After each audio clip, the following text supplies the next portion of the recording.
我係羅家英。喺2004年12月18日，醫生證實我患咗第3期肝癌。喺嗰一刻，我第一次覺得自己真係會死，而喺人生中，我第一次覺得自己同死亡係咁接近嘅。喺中國嘅青海，喺青藏高原之上，當我哋認為死亡係一切嘅終結嘅時候，呢度嘅藏民就相信死亡並唔係終結，而係另一個開始。人係求生，唔係求死。尋找死亡嘅啟示，生存嘅真諦，由羅家英帶我哋向青藏高原出發。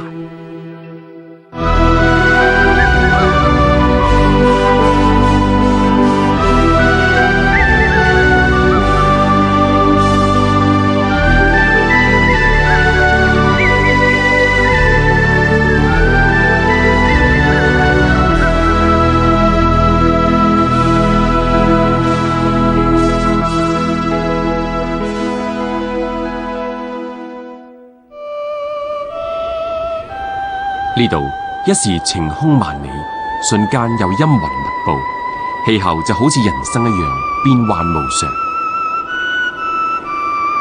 呢度係中國嘅青海，被稱為亞洲最後一片淨土，位於青藏高原嘅邊緣。青海大部分地區都喺海拔3000至5000米之間，空氣稀薄，遠離俗世。有時就香港人係就係絕對唔講句啦。唔好講個死字，唔好講個老字，唔好講個窮字啊！食咗呢餐先算，有錢我揾咗餐先算，我揾咗我嘅人死人哋嘅事唔關我事。咁好多時有啲咁嘅諗法嘅。咁啊，呢我諗好多都市人都有啲咁嘅問題咯。我諗尤其是香港人更加唔想提個死字嘅。中國好多地方我都去過，唯獨是青藏高原我從未去過。呢度嘅藏民一出生就會為死亡而作好準備。究竟佢哋點解可以咁豁達呢？我希望今次嘅旅程可以俾我一啲嘅啟示。就喺海拔3000幾米嘅高原上，我獻上咗我人生寶貴嘅第一次，就係騎呢隻青藏獨有嘅牦牛啦！乖乖，乖乖。原來呢度咧係青海咧最高嘅地方啦。係啦，我哋咧喺呢度3750尺嘅公尺嘅地方，咁呢個地方咧就空氣好稀薄嘅，但係唔知點解喎，頂得順過我哋。好多人嚟到青藏高原就會有高山反應，雖然我暫時冇乜問題啊，但一切都要慢慢嚟。如果唔係頭就會痛，呼吸就會困難㗎啦。喺青海有一半嘅人口係少數民族。而當中嘅大部分係藏民，佢哋幾千年嚟都係過住游牧民族刻苦而漂泊嘅生活嘅。日頭就去放羊，夜晚又喺度瞓。咁啦，睇佢哋用啲咁樣嘅嗰啲綿羊咧，嗰啲織成嘅毯子咧，咁啊鋪下地下唔瞓噶啦。佢將啲肉咧就係羊肉曬乾咗佢，曬乾可以保存好耐啦。咁就食嘅時間咧，咁就即係個鍋咁嘅樹，咁用刀咧咁切咗落去咧，咁跌落啲鍋樹煮熟佢咁嚟食嘅。佢哋為咗個生存啦，咁就係逐水而居，逐草而居，咁啊養羊養牛，咁就佢嘅生活就為咗生存而去做嘢嘅，就唔係好似我都市人咁咧，就為咗去享受而走去呢個生活。面對變幻莫測嘅大自然，能夠生存並唔係必然，相反，死亡每日都可以好接近。呢度係青海西寧市嘅塔爾寺，藏民信奉嘅係藏傳佛教，而塔爾寺就係藏傳佛教非常重要嘅寺院之一啦。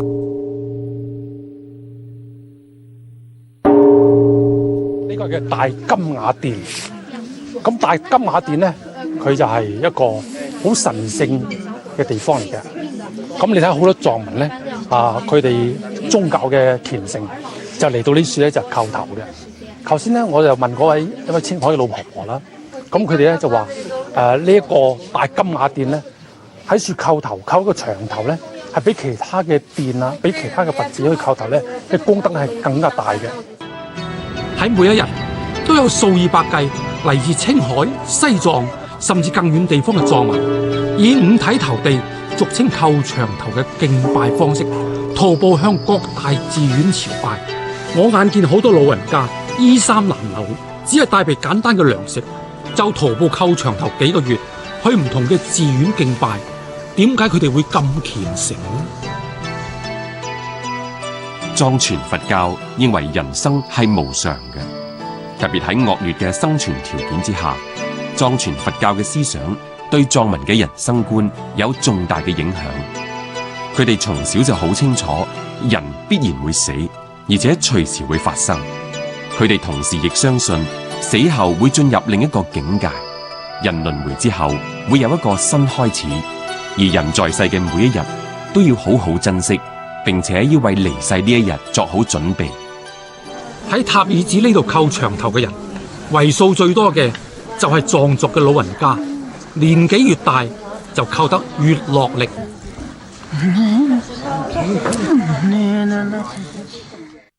你每天在這兒拜佛拜叩幾個頭啊？一天2000。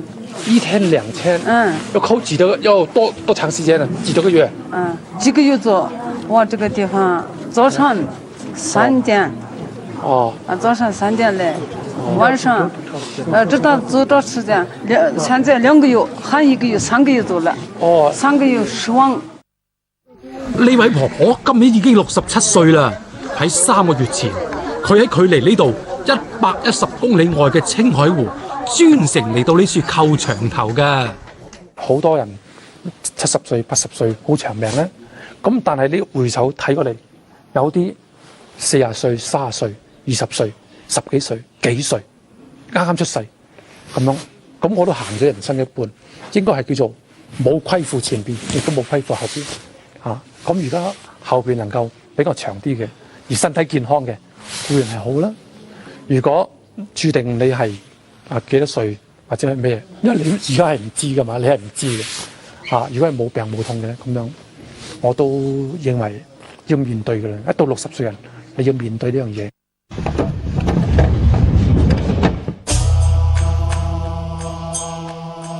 藏傳佛教其實就係指佛教傳入西藏嘅一個分支，但當中就滲入咗好多藏民嘅習俗。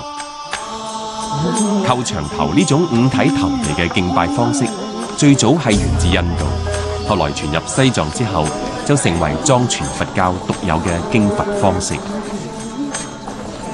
正所謂入鄉隨俗，好，等我試下叩牆頭至得。首先即係手向天，咁跟住咧就點點嘅鼻哥，就喺個心，咁就跪喺度啦。咁啊手咧就撳住呢兩塊布，咁你想慢慢咧咁伸出去，咁趴喺度，咁個手喺前面，跟住一開，用個手將個身推起，再埋嚟跪翻住，咁膝頭哥咁趌起翻身。咁你喺個步驟咧，你就唔會太用腰力、太攰嘅啦，用個手幫助身體起翻身。叩頭係好花體力㗎，特別係海拔3000幾米嘅高原上，要我叩一個牆頭，哇，幾乎暈咁滯啊陰公！除咗藏民之外，好多信奉藏傳佛教嘅省外人都會專程嚟青海朝拜嘅。從什麼地方過來的？從哈爾濱。哈爾濱啊？哈爾濱也是那個，是滿族嗎？你是？不是漢族。你是漢族？你過來多久啊？我過來2個多月了。2個多月啊？每天叩多少頭？我發心磕1個月。發心叩1個月？1個月每天叩多少？每天磕33000吧。李小平32歲，係深圳人，佢更加係放棄工作，一個人去到拉薩同埋青海朝聖。喺呢1年裏邊，佢每日叩2000個牆頭，你睇下，叩到連額頭都起咗枕啊！首先係拉薩，西藏拉薩叩完再過嚟都唔叩。係啊。咁你預算喺處叩幾耐啊？我今日我能扣你呢度扣1萬嘛，喺拉薩嗰度扣到10萬嘛。我拉薩扣咗10萬，呢扣1萬。係啊。咁可以儲埋嘅。11,111嘛。仲差。111。係。咁樣。咁呢啲代表係即係一生一義噶嘛。冇人知道咁樣係咪可以超脫生死？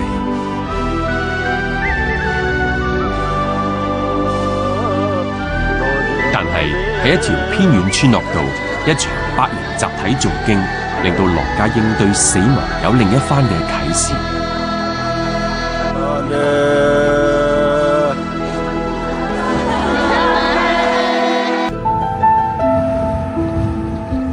我哋平時養尊處優，嚟到青藏高原未必頂得順嘅。呢度大部分地區都係海拔3000米之上，每日嘅溫差好大。我哋喺山上面經常見到好多拜祭山神用嘅敖包同埋祭台，而殺風馬就係祭祀山神嘅傳統風俗啦。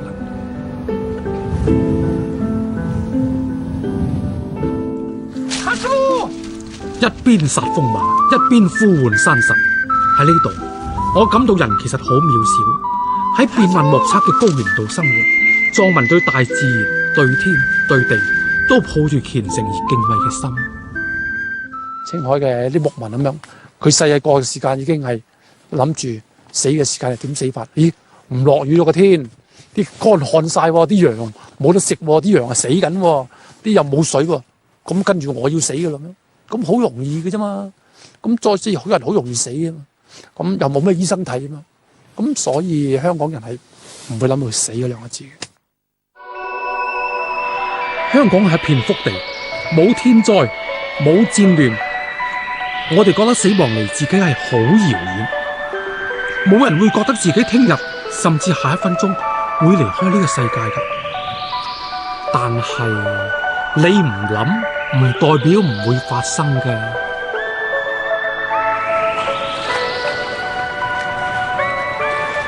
羅家英喺過去幾十年嚟冇病冇痛，但就喺59歲嗰年嘅冬天，突然被驗出患上肝癌，第一次感覺到死亡就喺身邊。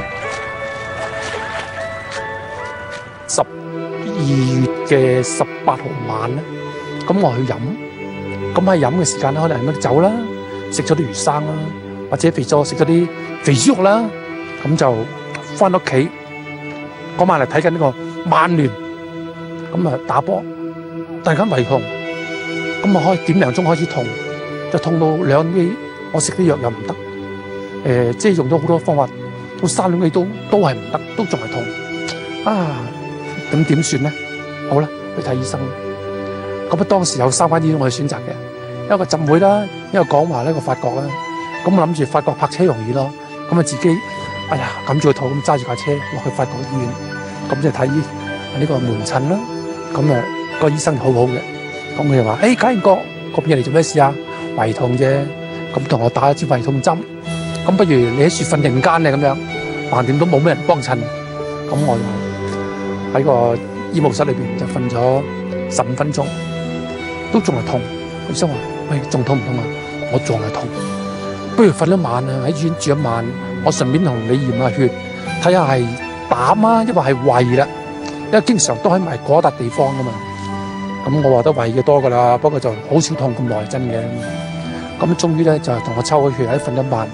第二朝頭早12點零鐘嘅時間，佢走嚟話我聽啦，佢話：家英哥唔係幾好彩噃，喺呢嗰個甲胚胎球蛋白裏邊咧，本來咧我就唔會同你驗呢樣嘢嘅，我同你真係驗下啲血啊，呢個膽固醇啊，其他啲嘢嘅啫。咁但係我諗下，羅文又係肝有事，呢個羅家英又係姓羅嘅，個肝唔知有冇事咧，不如同我多手同我驗多樣嘢啦。於是佢多手同我驗埋呢個甲胚胎球蛋白，咁正常人咧係5嘅啫，5度嘅啫。咁但係咧我係500度，咁佢就話：喂，家英哥，你500度喎，都有啲問題喎，你靚嘅嘢噃。咁我係乜嘢啊？佢話你個肝有個腫瘤，有 cancer 指數咯。cancer， 我 cancer 係嘛咁樣？我完全冇感覺係 cancer 係乜嘢嘅。當時即係知就知道咧，唔係好嘢噶啦，即係諗住唔會係我咁硬啩咁樣。經過詳細檢查之後，證實喺肝度有一個直徑3厘米嘅腫瘤，因為情況危急，要立即做手術。第一次面對死亡，最堅強嘅人都會變得好脆弱。開始好多胡思亂想，真係好多唔應該想嘅嘢咧，都會想埋啦。當然係想啲好接近死亡嘅嘢啦，身後嘅嘢啦。咁啊諗住，當然係向好方面諗，但亦都唔到你唔向壞嗰方面諗嘅。咁如果你挽下手入咗去開刀，一打開個蓋，裏邊一睇，除咗肝之外，仲有其他唔知有乜嘢其他嘅嘢嘅咧，因為好難講噶嘛。你淨係個肝照到啲啫，咁其他唔知有冇其他嘢，咁好擔心。咁啊開始就憂鬱，個人好惆悵，好消沉。有時夜晚黑瞓覺都諗下都瞓唔着，咁啊都有自己靜靜地咁樣咁流下眼淚咁有嘅，少少地咁樣啦，係咁哭下啦咁樣，係唔甘心，即係覺得自己60歲啫，都仲係個體魄啊都好健康啦，咁都仲係可以做得唱得打得嘅時間，咁亦都可以拍好多電影、拍好多電視劇咁樣，都仲係一個好有能力嘅人啦。冇一個人能夠逃得過死亡。如果死亡真係一個終結，的確令人感到好無奈。但係藏傳佛教相信人死後會進入6道輪迴。所謂6道就係天、阿修羅、人、畜生、餓鬼同地獄6種境界。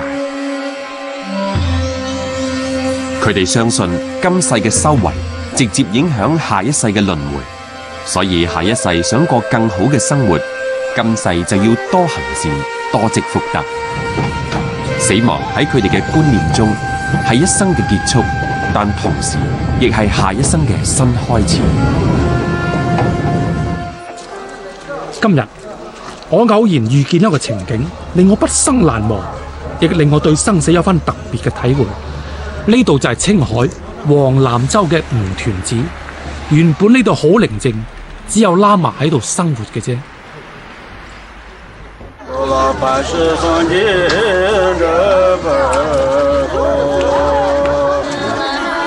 但係今日我哋正想喺度拍攝嘅時候，突然見到幾百個村民喺度集合噃。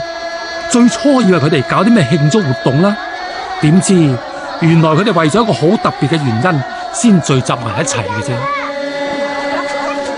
正所謂適逢其會，我哋到呢條村有個女人病危，佢請係成村嘅人嚟到呢間寺，就同佢念一個護續經，等佢去嘅時間係安詳啲，預早同佢做超度，等佢早登極樂。原來藏民有一個傳統，當佢哋知道自己或者父母長輩病危，將會離開人世，就會請人誦經，預早進行超度，祈求病者喺彌留嘅時候可以舒服啲，唔使受到痛苦嘅折騰，亦可以早登極樂。40歲對我哋嚟講正值壯年，但係喺呢度邊遠山區能夠生存到今日已經唔容易。由於吳屯村大部分男丁都去晒城市工作，剩低嘅只不過係婦孺，所以嚟參加誦經嘅都係女人。其實呢班村民佢哋嚟誦經冇收任何酬勞，只會分派到一啲食物嘅啫。佢哋只係一心用佢哋相信嘅方法幫助病者面對死亡。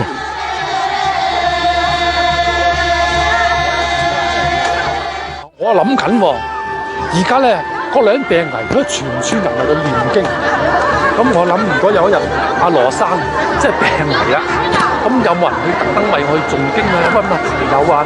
成班嘅影視界啊，或者娛樂界啊，或者呢個粵劇界啊，或者我啲好朋友啊，咁會唔會去一個地方一齊去誦經咧？咁就算係佢哋有心啊，但係都唔能夠聚埋一齊嘅喎。一個信耶穌，一個信佛教，或者一個又唔信教，一個住喺香港，一個住喺九龍，就聚集唔到。咁我覺得咧，咁我會，比如我真係諗到嗰陣時，我可能係要好孤寂咯。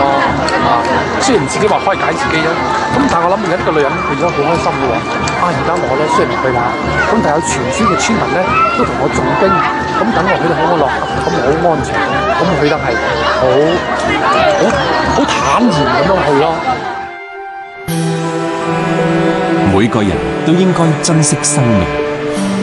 但係當走到生命盡頭時，又有幾多個人能夠豁然面對呢？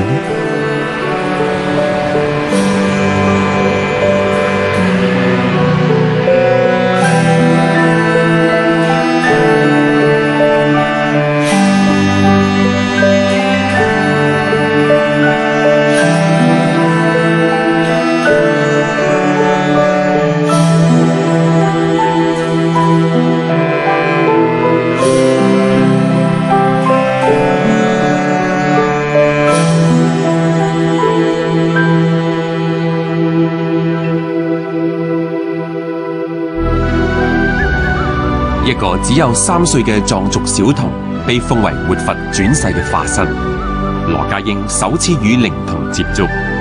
因為呢就係小活佛啦，佢頭先咧即摸我頂嘅喎，即係同我賜福啦。活佛係咪真係可以超越生死轉世投胎？藏傳佛教最神秘嘅靈童轉世之謎，下一集羅家英將帶我哋繼續向青藏高原出發。